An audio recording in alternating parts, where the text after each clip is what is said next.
This is a beautifully designed building. This ramp is reminiscent, I think, of the ramps up to the temple. I think it was Palenque. But this is a beautifully designed building. It is off in that area that we will explore in a few minutes, which are the ruins themselves. And apparently they cover quite a large area that is not necessarily evident from here.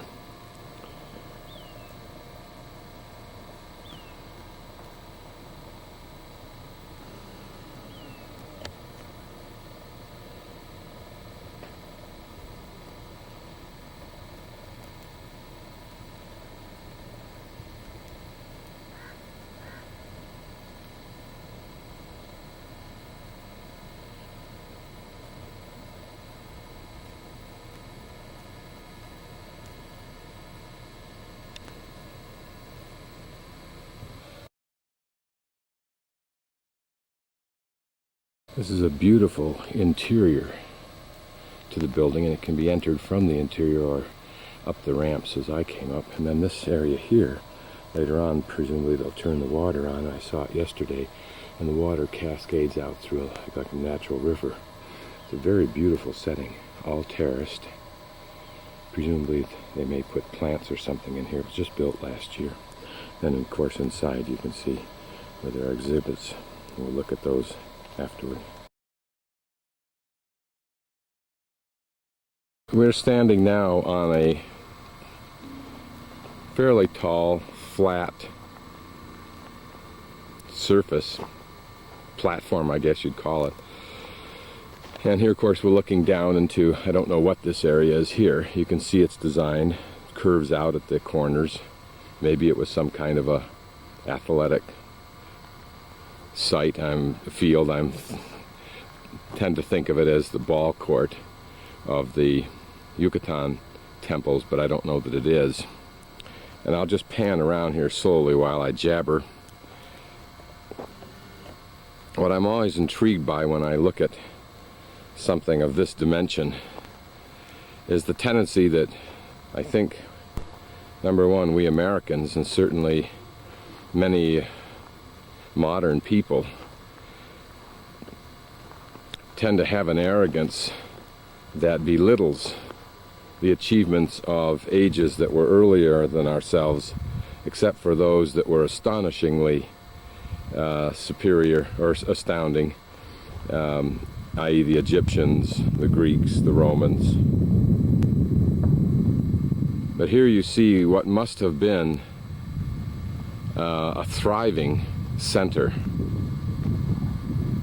of people, and it controlled a huge area. All of the mountain areas that we can see around here, and in addition had trade to the north. It was in fact associated with the Anasazi cultures, apparently, if not by name.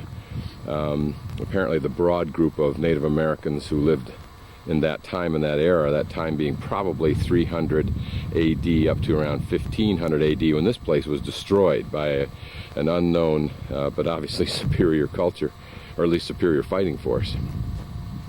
But you look at the maze of buildings, and this is just what remains. My guess is that the height we see at the back there suggests the height that many of these buildings had in total. Very much like the Anasazi at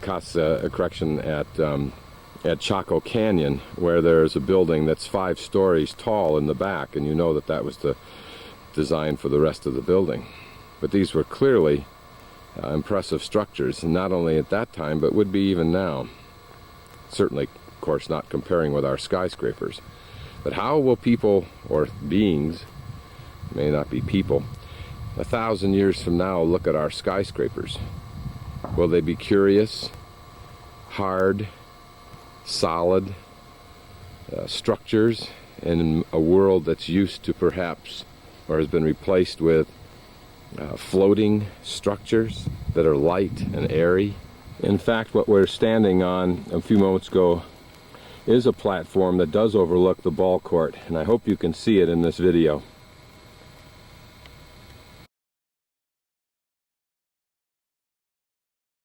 This is a somewhat conical shaped building, as you can see, and it was called the Buildings of the Offerings.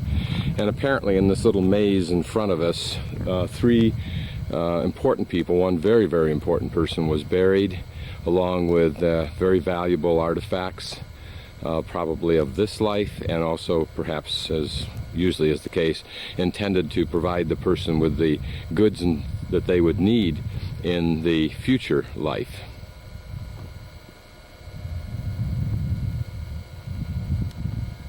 Notice how things are ramped, which just makes sense when you can spread out a bit.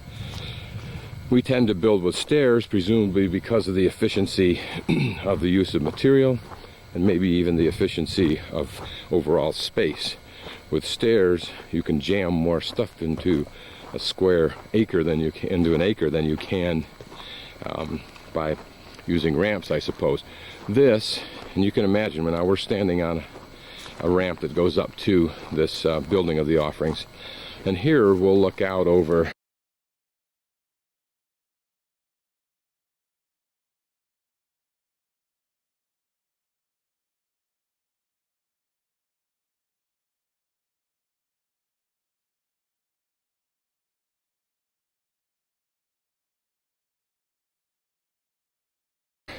what I assume would be the plaza, or what we might think of as the town square. And this would be a place, as I pan through it, where these people who lived would have been doing their daily lives, in the same sense that we walk through town, from shop to shop, from home to visit, encountering each other in the streets and in the square.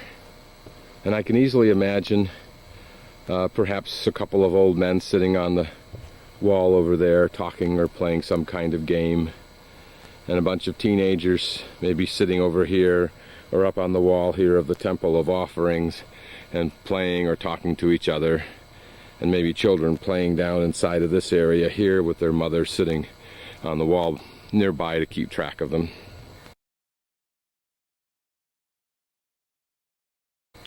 This is called the House of the McCaws, and it may or may not be interesting to us. The macaw was a bird from South America, or at least south from the tropical areas, that was revered, and as part of that reverence, they were actually brought here and raised. What you see in front of you were actually nesting boxes, if you will, and I think we can get over here a little bit and take a look at that. Yes. And they were kept inside there and raised, and then I suppose they were part of sacrificial rituals, as were perhaps these holes. Now, I don't know what the holes in the ground were for, and it didn't seem to say. It may be reminiscent of the Anasazi. Anasazi had a center hole in each room, which was the access to heaven. To them, heaven was down in the earth, where they had come from, according to legend. Also notice, as we look at these rooms, that there are holes in the walls, and the purpose of these were to hold logs, which were for the beds that they slept on in these homes. Of course, the walls were higher. These walls probably have been restored, since they are a mud, adobe kind of construction. They will tend to wear with weather, as you can see. What these rooms were used for, I don't know. I'm just kind of giving you a view as I walk along here. This probably would have been a courtyard area, or at least a hallway or an alleyway running through here. And maybe these were individual residences. But what a pretty courtyard. I wonder what this was used for. Would this have been a family, blood-connected group, and this was their center courtyard where they did the things that people did in those days? Don't know. I'm assuming that you'll find this kind of interesting just to be looking through here.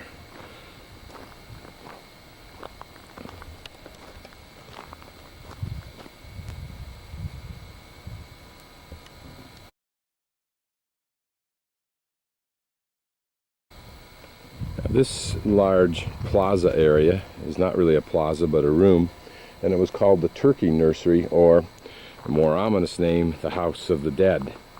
And what it really was a place where turkeys were raised. Turkeys in this culture, and certainly in the Anasazi, were not only, at least with the Anasazi, a food source, but for this culture they were also a ritual bloodletting source. So they were sacrificed, and many decapitated turkeys were found here.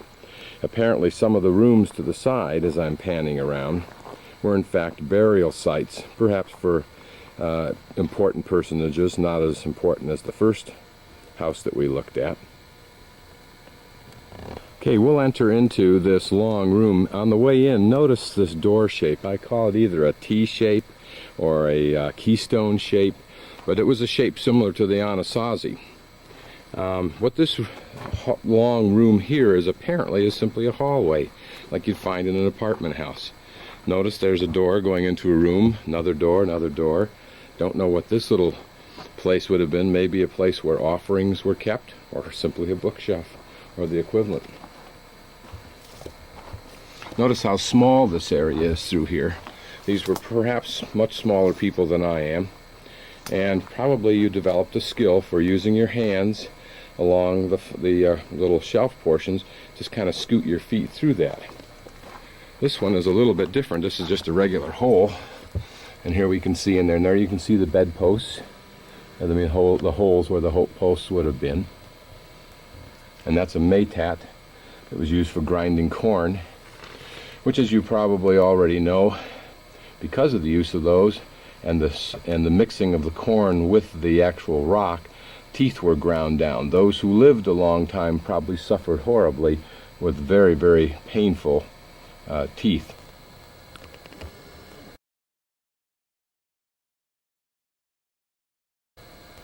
This area in here is apparently called the House of the Pillars, the ritual ball court. So somewhere in here, and I'm not sure that it's this spot right in front of us, was the actual ball court, but it was in fact that kind of a ritual ball court. There have been those found decapitated or with members of the body missing that were buried in the center of this ball court. This large area here is a plaza, which is in the center of, or inside of, what's called the House of Pillars. For what reason I don't know, since I don't see any pillars. But it was apparently a house and a plaza for just one family. You can see an indentation where floors, perhaps created of log or whatever, were created. And presumably there was some way, maybe stairs or ladders for getting into them. And we'll take a walk inside here. But again, I think you get a sense of the dimension of these buildings. And try as we go in here, if we can, to imagine, to take mental pictures and imagine how it would be to live here. It's cool as you come into this shadow. Probably these solid rock walls help that. What would this room have been here? You can see a lower level, middle and upper level, and probably an even higher level than that. Notice the holes where posts were placed. Probably these were the supporting posts, and then various logs ran the length of this hallway. Getting the logs themselves would have been an astounding accomplishment, since the mountains are quite some distance away, particularly the mountains that have any kind of trees, particularly trees of the size you're looking at. Where did they get trees of this dimension? This is also a classic example of the sedentary advantage. A sedentary society has to have a large population in order to invest the massive amount of time required to build structures of this size. Even though they're built out of mud, it would have taken considerable effort to create these. Look at the thickness of the walls. Looks like almost 3 feet thick right here as we walk through.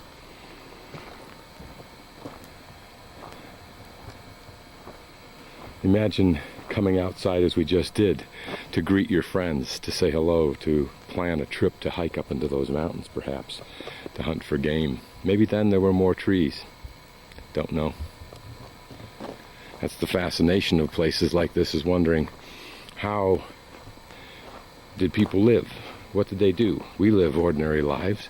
We think of them as ordinary. We don't think of them as profound and special in their context, but what were these little side rooms for? Storage, perhaps, like closets? Individual rooms, somehow? This is a conical, cone-shaped hole. Now, it's got some, looks like asphalt holding the sides in, but I wonder if this might have been a water catchment. In other words, a place where water was funneled on the ground, if you will, to collect, and whether this would have been sided with stone and clay or mortar so that it was impervious, so that they had a water source. Or could it have even been a well? We aren't that far from the river, but I don't know. Or maybe a spring that they enlarged. Water had to be the most critical factor, although they're close to a river, two rivers here. So this that we're standing on is the Mound of the Heroes. It is believed to have been a religious platform. Probably some kind of building perhaps would have stood on it. Apparently at some time during the 18th century, someone dug a giant hole in the top of this thing looking for gold that somehow legend had suggested was buried here. It has a special significance to Americans because during the Mexican Revolution, when Americans and Mexicans fought against whoever, Mexicans and Americans who were killed in battle were buried here. So ironically, we are standing on top of a old native burial or religious site that is now the home of dead Americans who have died in battle. A site that we as a culture revere, of course. Okay, this building that we're going to go up on top of now is called the Mound of the Bird. And it's a civic religious kind of a building, but its floor plan resembles a bird, and I think you can kind of make it out. Its legs are at the bottom and its head and beak are at the top, and you can see in the drawing at least feathers. We'll walk up. Okay, we're looking at the bottom of the bird, well actually the side, the lower left hand side of the bird. So these are the base of the feathers or the wings in here, including these ramps that arch up. And then around to the side here, I'll show you there are two ramps, which in essence were the legs of the bird. And then we'll go up on top. I know this kind of bums you out to have me walking with it, but just hold on to your chairs. Okay, this would be the left leg then.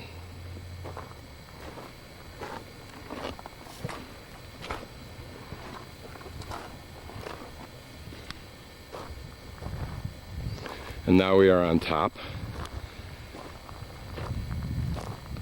And presumably where we are walking now is the head of the bird. And that would perhaps be it right there.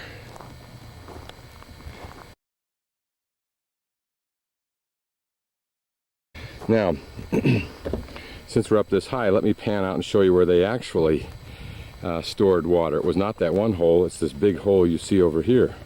And this was one of three that apparently has been opened up. And what it was part of an irrigation system that collected water from presumably this area up ahead of us that we're looking at now and channeled it by runoff channels, irrigation channels, down into this large hole.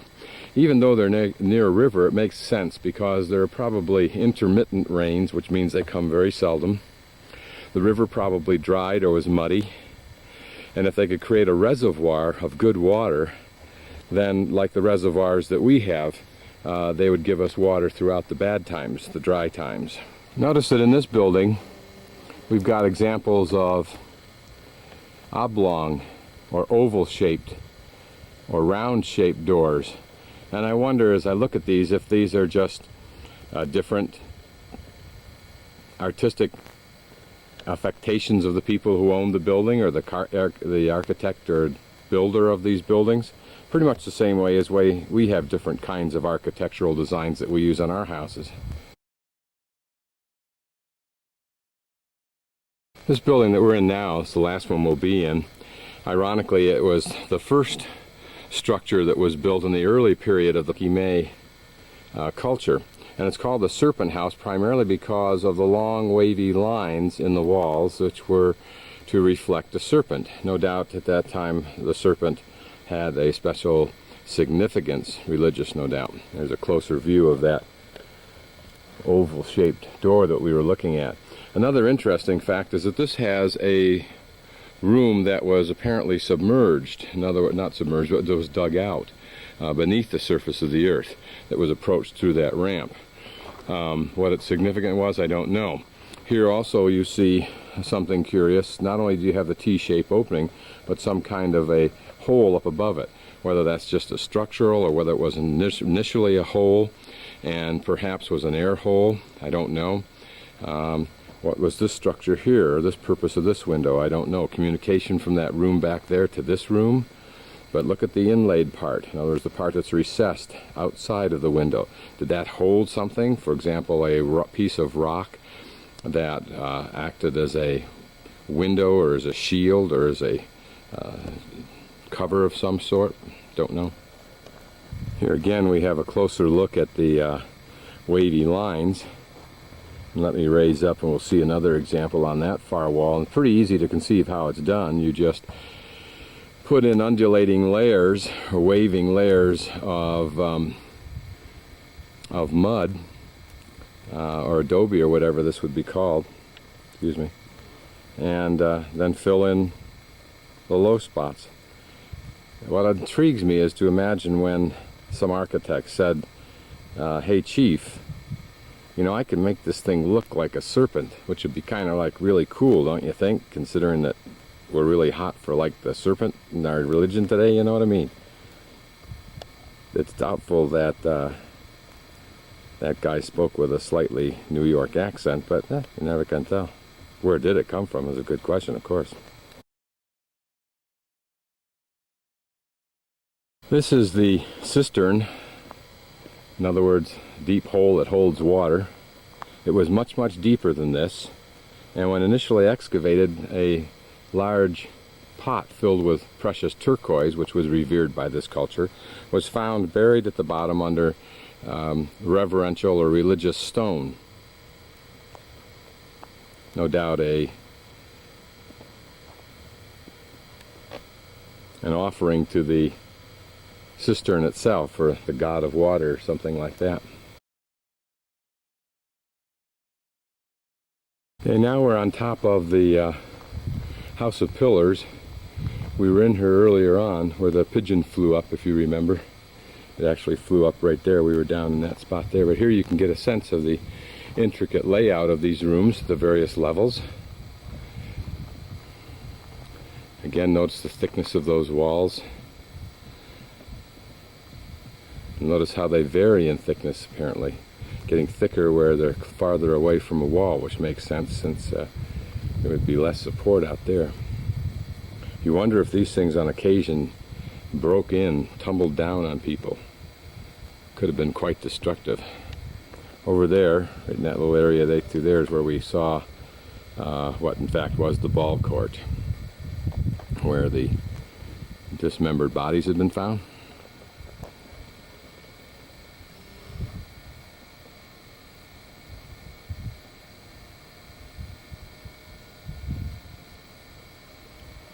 There's the main plaza that we were at the very beginning. You can imagine what an impressive set of structures this was to a person standing on the very top, looking out over their massive city, compared to not more than a few thousand years before, if that long, maybe 1,000 years before, when anything in their memory or even their legends would have been hunter-gatherer tents, simple temporary structures. The House of Pillars gains its name from that pillar and presumably one's next to it, and then here were 4 stubs of pillars in the base. Some architect's idea of an elegant accoutrement, if you will, or design. And then notice here, the stream actually flowed through the center of this complex. So you wonder if someone didn't imagine then the concept of running water broader than just this. Wouldn't this have clearly said they can appreciate the concept? Imagine just reaching outside of your house with a clay pot and picking up water. But could they have carried the concept in their minds much farther? Was there a Leonardo da Vinci Paquime who thought of something like that, but just lacked the plastic pipe to do it with? Some of you will leave Jackson and go to school and work in large cities like Los Angeles, and you will live in apartment house complexes.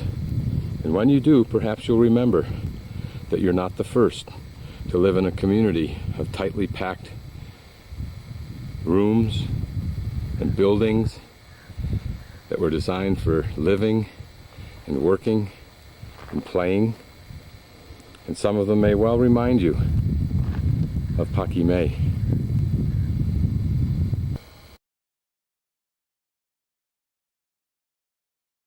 Okay, again, I don't know if you can see this or not, but what it is, they call it a water trough. I would call it a down-sloping stairway to the source of water, to a well. In other words, a walk-down well that you can see in the lower right-hand corner. They walk down into where the water is. And apparently when this was destroyed, the attackers filled it with luxurious items, although one wonders why they didn't take them. But presumably when this was excavated, that's what was found. This has all been filled in now, and I'll show it to you. Apparently behind all of that rock that's been placed in there, it went down about 14 meters to the water table. And what we have here are part of the channels from which water ran in a series of systems through this entire building complex, which again reflects that concept of running water, which we take for granted. But even here was probably considered pretty novel. And here in the center courtyard, two things. Number one, looks like either a well or a small cistern, and then two more pillars. Now the concept of building with pillars might have been rather novel.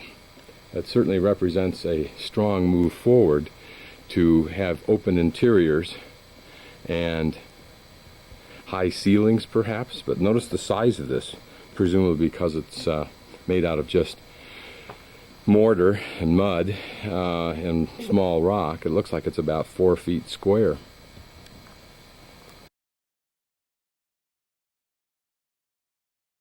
I think I can make it through these rooms here. You can come with me. Now we're into a little room that branches to the left and one to the right. And here we can see the holes for the floors and some other flooring system that went through here. And it looks like if we go much farther, we'll be trapped. So we will try and exit through this little hole here.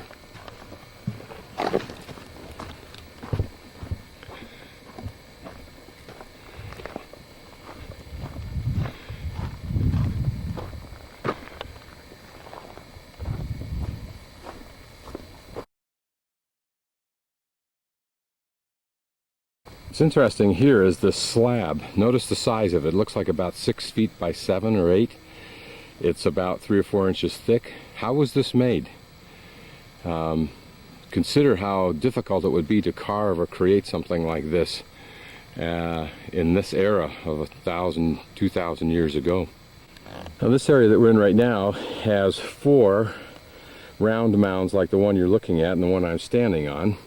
And they are roughly outside of the 4 cardinal points of this cross that you see made of rock, of which that slab is at the center.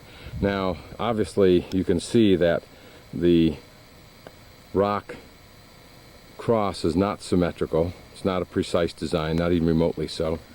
And while that part of the cross ahead of us lines up with that mound, It doesn't seem to me as I stand on this mound that this one does. And yet it certainly is an observatory, because the understanding of the stars was important to the growing of crops, which they were very much dependent upon, I imagine. Pardon? Good girls. The good girls? Yes.